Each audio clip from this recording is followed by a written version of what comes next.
कितने आदमी थे, तुम्हारा नाम क्या है बसंती, और इस तरह के बहुत सारे डायलॉग जो हैं वो हम आज भी याद करते हैं। आप सोच रहे होंगे बात हमेशा हम मिडिल ईस्ट की करते हैं, ईरान की करते हैं, इजराइल की करते हैं, बाकी देशों की करते हैं, लेकिन आज हम शोले फिल्म की बात क्यों कर रहे हैं?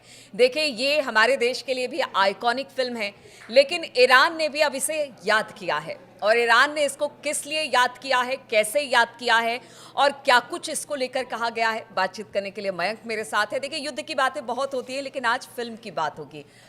मयंक, एक फिल्म है शोले, जिसको हमने बचपन से, कहते हैं ना कि उसके एक एक डायलॉग, मैंने कुछ डायलॉग भी बोले जितना मुझे याद था, उस फिल्म को आज भी हम याद करते हैं। लेकिन देखिए, ये सरहद को पार करके अब ईरान में भी याद किया जा रहा है, क्योंकि इस फिल्म को 50 साल हो गए। किस तरह से शोले को ईरान में याद किया जा रहा है? देखिए, मुंबई में ईरान का जो कॉन्सुलेट है उसने एक सोशल मीडिया पे, एक्स पे, एक ऑफिशियल उनकी तरफ से एक पोस्ट की गई है, और उस पोस्ट में ये बताया गया है कि ईरान में जो शोले फिल्म है वो ईरान में बहुत ज़्यादा पॉपुलर है। और ईरान के एक अखबार ने, देखिए 50 साल पूरे होने जा रहे हैं शोले फिल्म को रिलीज हुए, 15 अगस्त को उसको 50 साल हो जाएंगे।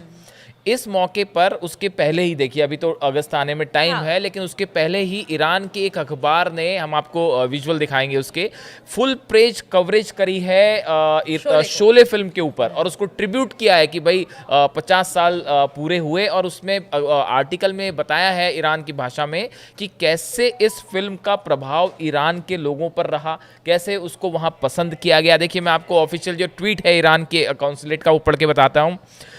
Shole's 50th anniversary, Iran newspaper dedicated a full-page tribute to the iconic film. With its unforgettable story of friendship, Sholay became a cornerstone of cinematic memory in Iran. So much so that many Iranians still associate Bollywood with the epic. इसमें ये कहा गया है कि शोले की 50वीं वर्षगांठ पर Iran के एक समाचार पत्र ने इस फिल्म पर एक पूरा पेज का कवरेज करके उसको ट्रिब्यूट किया है। और ये दोस्ती की कहानी के साथ शोले ईरान में सिनेमाई जो स्मृति है, मतलब मेमोरी है, सिनेमैटिक मेमोरी है, उसका एक बड़ा आधार बन गई है।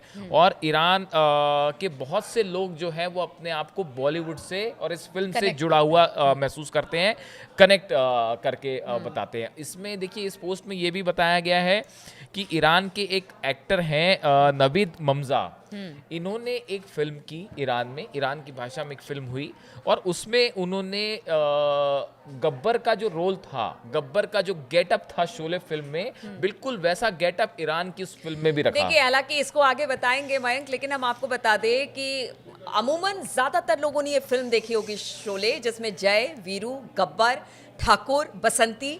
देखिए, ये कुछ किरदार हैं जो जीवन भर हमारे साथ चले हैं और हम सब इनको जानते हैं। उसी में से एक गब्बर का जो किरदार था वो ईरान में भी एक एक्टर ने निभाया, जिसकी बात मयंक कर रहे हैं। जी। अब देखिए, इसमें जो है इस फिल्म में जो सबसे ज़्यादा जिक्र हो रहा है, इस मतलब इस ट्वीट के बाद जो इन्होंने एक्स पे पोस्ट किया ईरान के कॉन्सुलेट ने, उसके बाद जो है, आप अगर उसमें कमेंट्स देखें नीचे, तो भारतीयों ने इसको बहुत उसके पॉजिटिव तरीके से लिया है। और बड़े सारे लोगों ने कहा कि अरे, हमें नहीं पता था कि ईरान में भारत की फिल्म जो है वो इतनी पॉपुलर है। और वहाँ पे भी जो है लोग इसको ना सिर्फ देखा उन्होंने, बल्कि उसके 50 साल पूरे हो रहे हैं। अभी भारत में देखिए उतना ज़्यादा उत्साह नहीं है, बल्कि ईरान के एक पेपर में, इतने समय पहले न्यूज़पेपर में फुल पेज छपना ये अपने आप में बड़ी बात है।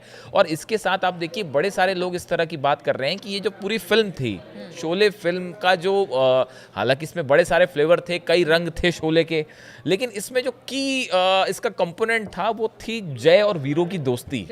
तो बड़े सारे लोग ये कह रहे हैं साहब कि ये जो है, ये ईरान और भारत की दोस्ती जो है वो अब उसका एक नया आगाज़ हो गया है। आप देखिए, हम अक्सर इस बात की बात करते हैं कि भारत और ईरान की दोस्ती तो देखिए हमेशा से रही है। एक समय तो था, पाकिस्तान जब भारत का हिस्सा हुआ करता था तो भारत और ईरान का बॉर्डर भी लगा हुआ था। और आपको पता नहीं, जानकारी है या नहीं, कि राज कपूर की जब फिल्म रिलीज़ हुई थी श्री 420, उसके प्रचार के लिए राज कपूर तेहरान गए थे। और तेहरान में उनका इतना ग्रैंड वेलकम हुआ था, मतलब पूरा ईरान जो है वो लोग उसको देख के हैरान हुए, भारत के लोग देख के हैरान हुए थे।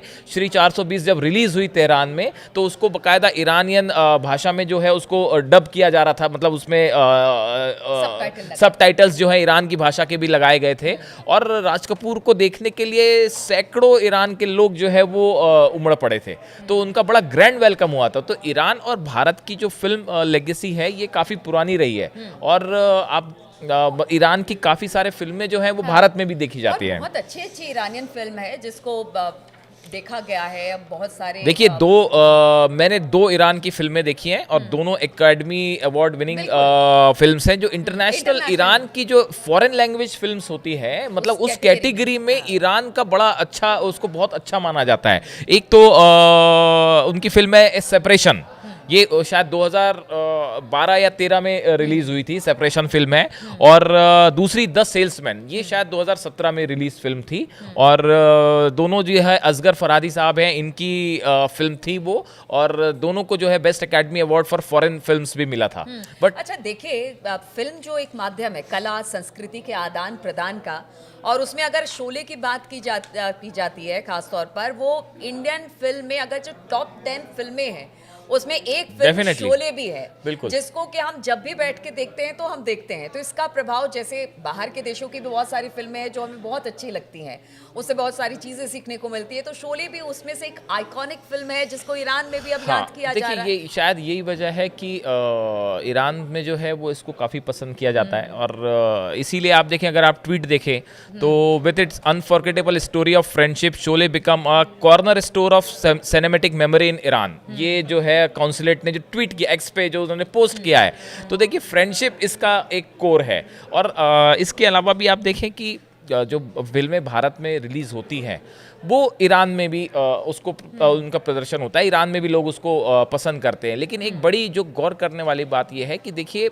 ये एक तो सोशल पोस्ट इस समय आया है, ईरान के अखबार में ये आर्टिकल उस समय छपा है जब ईरान अभी अभी एक बड़े युद्ध से बाहर आया है। 12 दिन का युद्ध हुआ इजराइल और अमेरिका के साथ। उसके बाद देखिए आप चीज़ें कितनी तेज़ी से ट्रैक पे हैं ईरान के। इसीलिए हम बार बार ये कह रहे हैं कि जो अमेरिका और इजराइल शायद करना चाह रहे थे ईरान के साथ, वो कुछ नहीं हो पाया। न्यूक्लियर साइट्स तबाह होने वाली बात फेल हो गई, ईरान को हराने वाली बात फेल हो गई। आप वहाँ का इंफ्रास्ट्रक्चर डैमेज कर रहे थे, ठीक है आपने किया, but it's back on the track. तो ईरान जो है वो फिर से ट्रैक पे है। और इन हालात के बीच में इस आर्टिकल का छपना वहाँ के पेपर में और शोले की बात करना, ये एक बड़ा पॉजिटिव मैसेज है। और आप देखें, पिछले अगर हम 6 महीने की बात करें, भारत और ईरान के रिलेशंस बहुत तेज़ी से जो है वो इम्प्रूव हुए हैं। चाहे वो उनके विदेश मंत्री अब्बास अराक्ची साहब का भारत के दौरे पर आना, या फिर भारत के जो है विदेश मंत्रालय का उनके साथ चर्चा होना, और NSA जो है अजीत डोभाल, इनके साथ चर्चा होना, ये बड़े पॉजिटिव आउटकम्स हैं ईरान के साथ। तो बहुत सारे एक्सपर्ट से माने जा रहे हैं कि कल्चरल ट्राइज तो ईरान के और भारत के हमेशा से रहे हैं, लेकिन आने वाले कुछ समय में देख सकते हैं आप कि भारत और ईरान एक दूसरे के मजबूत पार्टनर के रूप में उभर के आए। और खामेनी साहब भी इस तरह के बात कह चुके हैं कि भारत के साथ एक मजबूत रिश्ता चाहता है ईरान। बिल्कुल मजबूत रिश्ता चाहता है, सिर्फ डिप्लोमेसी के तौर पर नहीं, बल्कि अब देखिए कला संस्कृति के माध्यम से भी इसको याद किया जा रहा है। और यही वजह है कि शोले के 75 साल पूरा होने से पहले ही ईरान में एक पेपर में एक पेज का पूरा आर्टिकल दिया गया, शोले को याद किया गया, इसकी दोस्ती के किस्से कहानियों को याद किया गया। और जिन्होंने शोले देखा है वो भी बताएं कमेंट करके ज़रूर, क्योंकि देखिए आज हमने युद्ध की बात नहीं की है, आगे इस पर ज़रूर किस तरह के हालात है वो दोबारा वीडियो बनाएंगे। लेकिन आज खास तौर पर ईरान और भारत की कला संस्कृति, उसके फिल्मों की बात हमने की है, शोले की बात की है। आप बताइए आपने फिल्म देखी है, और अगर नहीं देखी है तो एक बार जरूर ये फिल्म देखना तो आप सभी का बनता है। चलिए, हमारे साथ इस चर्चा में जुड़ने के लिए आप सभी का बहुत बहुत शुक्रिया, धन्यवाद।